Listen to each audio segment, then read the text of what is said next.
I don't ever put myself underneath. It's like, I'm gonna brawl if I need to brawl. But again, like I'm speaking this way, but it really isn't my go-to behavior. It was though, like I really did want to fight everybody when I was younger, and I wanted to express my opinion and force my opinion down other people's throats. And I'm like, why am I doing that? And I realized that we do that, one, ego. Your ego runs amok. And then two, insecurity. Especially when you're younger, you're trying to figure yourself out, so you don't know who the hell you are. And being grounded in yourself. So I really think it's like just about pausing and not letting yourself kind of like run wild. What do they hear when they hear you? Like, I know a lot of people who can't watch themselves on camera, can't hear themselves, like, oh my God, is that what I sound like? Then fix it. How would you start to fix it then? Look, you want to strengthen your voice. You don't want to be like, okay, you can't go into this room. You can't go into this room. It's like, you can't go into this room. You also have to believe in what you're saying and why you're saying. So when I did my previous job, like I was protecting the president of the United States. I had the backing of the US Secret Service. And look, having that gives you confidence. But I also went through training academies and I had people get in my face. I had to deal with things. But the more adversity you deal with, the more resilient you become. When you don't deal with adversity, when you avoid conflict, you don't know what to do when real conflict shows up. Repetition,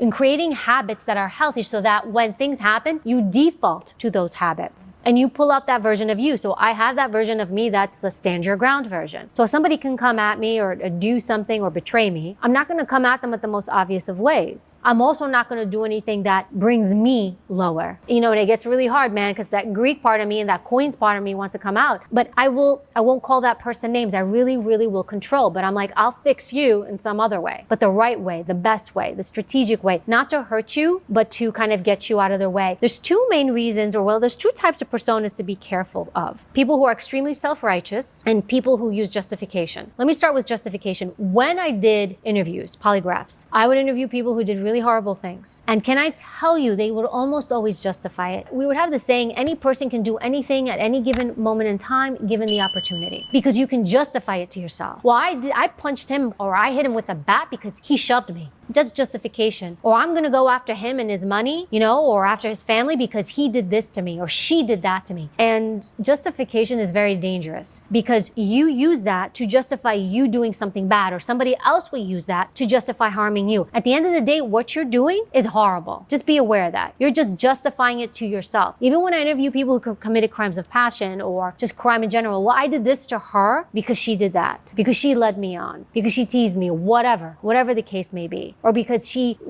betrayed me in this way. And so people hit back. So you ever have that time where you're like, I can't believe this person did this to me? It's like, yes, you can. You know why? Because in their minds, they justified what they're doing to you. That's why sometimes we have these moments like, what are they thinking? They're thinking, I'm justified. The other persona to watch for is self-righteousness. That is huge. So that's the I am holier than thou. I know better. I'm above you. Or when you have people, you ever have anybody be like, you know what, I'm really going to pray for you because you need it. Right? Anybody says that to you, it's like, first of all, it's the most condescending thing you can say to someone because it's insinuating I'm closer to God or Allah or whoever you believe to than you are. So I'm going to talk to him for you. No, don't worry about it. I'll go talk to him or her myself. And with self-righteousness, it's like you believe you're so right. And that's rigidity. That when you think, no, I'm so right. Let me tell you how right I am. Red flags. And look at how people treat other people. Because if they gossip about other people, they treat other people the wrong way. I promise you, they're doing the same thing to you or will do the same thing to you. You have to look at people holistically, who they are with everybody, because that's going to come back to you. I think that there's so many different outlets. It's like assessing yourself, surround yourself with strong people. If you're around people who like lose their shit, guess what you're going to do? Lose your shit, and don't mimic other people. When they escalate, don't follow the lead. Don't follow. I get trapped in that all the time. I really do. I've noticed that about me. I keep calm. But then like after a certain moment, like if someone keeps escalating, I keep calm. I'm like, Lisa, you're doing good. People escalate. Lisa, it's okay. You're doing good. And then they just keep escalating. At some point, I freaking just like... But when you escalate, what do? Do you yell? What do you do? Yeah, my tone gets louder. My voice gets louder. I get harsher. I mean, don't get me wrong. Like I've been in spaces like that. When I feel that, I really remove myself. I go quiet. So you said something earlier, like I go silent. When I can't keep composure, I go silent.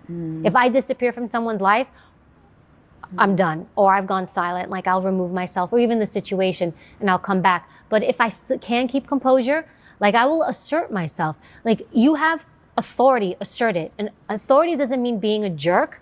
Authority doesn't mean being condescending. And in fact, authority is a strong influence tactic.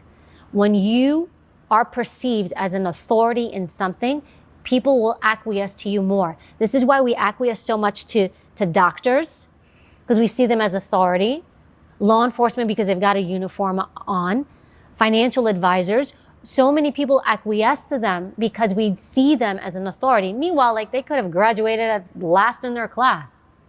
And so, but when you assert yourself as an authority in body posture, in voice, in speech, in how you present yourself, people are less likely to mess with you. So from the onset, like I had to learn this a lot in the interview room when I would interview people who were criminals, who would see me and be like, oh man, this is gonna be an easy day.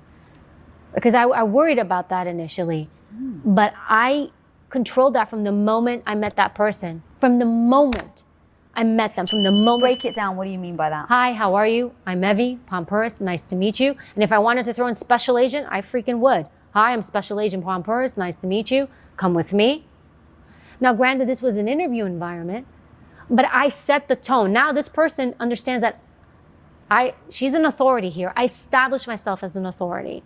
And that's really, really important. So I won't be passive. Passive is no-go because that builds up and then you blow up on people. But if I'm also dealing with someone who's like, I'm sorry, a buffoon, I'm done dealing with you. I will minimize my detailing, my dealing with you. I'll deal with you via email if I have to. I'll pull back. I'll have my manager deal with you. I'm like, hey, I don't want to talk to this guy. This guy's a bozo. I know I got to work with him. Can you handle him? So I'm strategic. I don't need to handle him. I want to go back to verbal economics. Talk to me about that, because I'm such a advocate for like words matter. We live in a time where we think I have to say everything I'm thinking.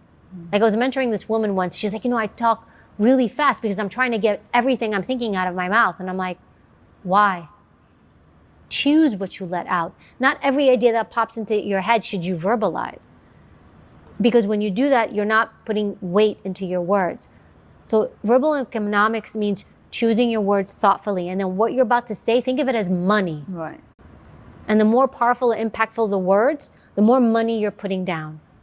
It's currency that you're using with another human being. And if those words you're using have currency, have weight, they're going to impact that person more. But if you're just like spewing out everything you're thinking, there is no currency there because nothing is really truly of value.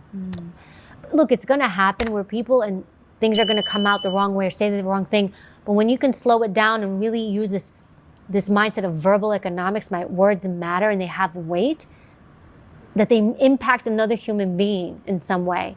And it can impact them in a positive or negative way. And it can also impact me, whether what I get from that relationship is positive or negative.